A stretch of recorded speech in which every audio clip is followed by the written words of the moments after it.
Okay, so to the homemade stick mixer mayo.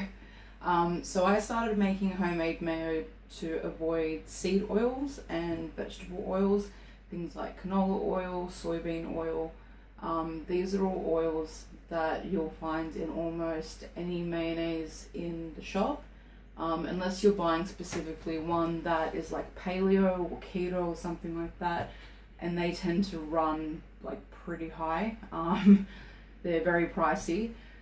So making it yourself is really cheap, it's really easy to do, and you know exactly what's in it. And I don't add any sweetener or anything like that to mine. I just do salt and pepper. But some people like to add things to kind of simulate the mayo you would get in the shops. They'll add things like vinegar, lemon juice, mustard, things like that. So with this, I'll be using olive oil, light taste olive oil. Never use an extra virgin olive oil for homemade mayo. The taste is just too intense. I'm Portuguese. I grew up like eating olive oil on everything and everything cooked in olive oil, and even I was like, okay, yeah, you can't make it with extra virgin. So I use the light taste. When I first started making it, I will admit that it took a little bit of time to get used to it, but after having it a couple of times, I started really loving the taste. So if you make it and you feel like, oh, it doesn't taste like the mayo from the shop, just give it, sometimes it can be an acquired taste, or like I said, you can add things in there to make it taste different. I do a lot of flavored mayos for recipes, so the mayo I'm making today, I'm going to be making an aioli using that mayo for a recipe that will be on the website. So most stick mixer mayos, it'll say like 1 minute, no fail, and all this stuff, and they'll put all the olive oil or whatever oil they're using in. Some people, because they don't quite like the olive oil, they like to use nut oils like macadamia oil, using avocado oil. I know some people that actually use the no taste or mild taste liquid coconut oil. For me, those are really nice oils, but they're also very expensive oils. So I'm not going to use that for mayonnaise because that's way too expensive. If I was going to use that, I'm just buy like a keto mayo basically. So that's why I stick to the light taste. I've seen a ton of recipes for stick mixer mayonnaise and they're all basically the same. Egg in, your olive oil in, some of them put like the flavors in straight away, some of them put it after, and then you use a stick mixer to emulsify it, and they'll say, oh, no fail and all this. And when I read the comments, I always read so many people saying, I made this and it didn't work, or I made this and I actually have read people saying, I've tried so many of these recipes and every time I do it, it doesn't work. What is wrong with me?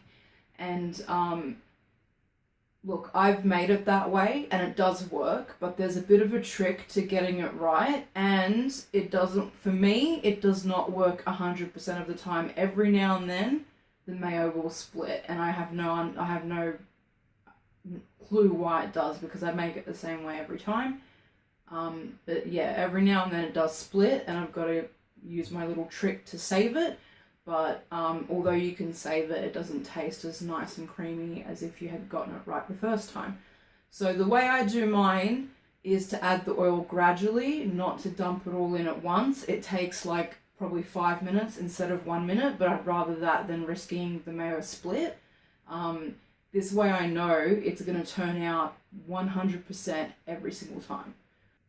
I would say to have a good quality stick mixer. I know a lot of people that use the cheapies and they've had success with them. I found for me, using a cheapie, it was really hard for a lot of recipes where you need to emulsify. And once I got a really good quality stick mixer, that really helped. You'll be able to find the full recipe for this mayonnaise on my website, lowcarbnikki.com. I think it would be under accompaniments in the recipes section, but I'll drop a link anyway, so you guys can get to it. Okay guys, so I've pretty much got all of our equipment here. I've got 1 cup of the light taste olive oil. I've got a second larger jug that I'm going to be putting the oil into. This is actually the jug that came with my stick mixer because it's so big I like to use it for other stuff. So I use these jugs, and all we're going to use with this is 1 egg and some salt and pepper. Go ahead and put that in. And I like to put the salt and pepper straight away. And as I said, I'm going to be using this particular mayo to do an aioli, but I'll add the stuff for that later. At the moment, this is just going to be like a mayo base. So I've got my stick mixer here. I'm going to just blend that a little bit first.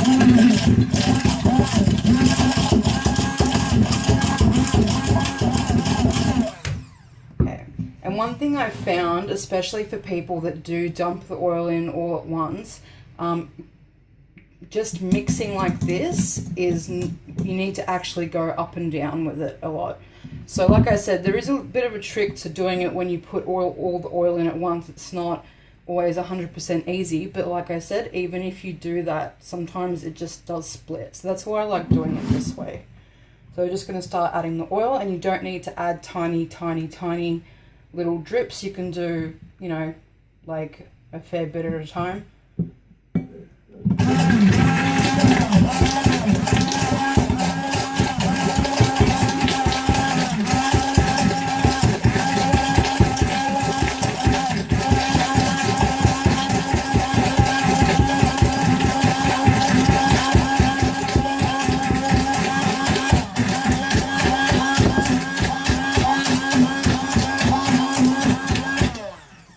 So I've stopped here to show you that that's actually already getting quite thick and creamy. When that starts to happen, you can start adding more oil.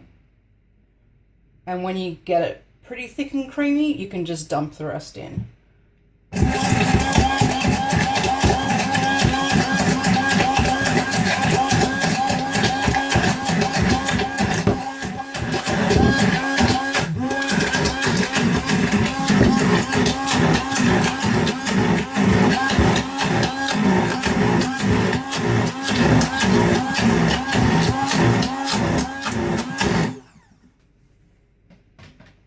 Check that out. I love how thick. You get it. Take that off and set that aside. So I'm going to grab a spoon just to show you how awesome and thick this is. Give it a bit of a mix so it's nice and smooth. And check that out. That's how thick and creamy you get it when you make it yourself. It's very rare that I've bought mayo from the shop that is this nice and thick and creamy. And that's literally it, guys. You can add more stuff to this. Like I said, I'm going to make a garlic aioli with this later. I'm actually going to do a second batch to make something else later as well. But you can just flavor it for different stuff. I like to put wasabi in there for certain things. Sometimes I like to put things like you make a smoky mayo, so you can put like paprika and stuff like that. Anything you want, really. So that's the homemade stick mixer mayo. lowcarbnikki.com. I'll drop the link directly for the mayo, and you can check it out for yourself.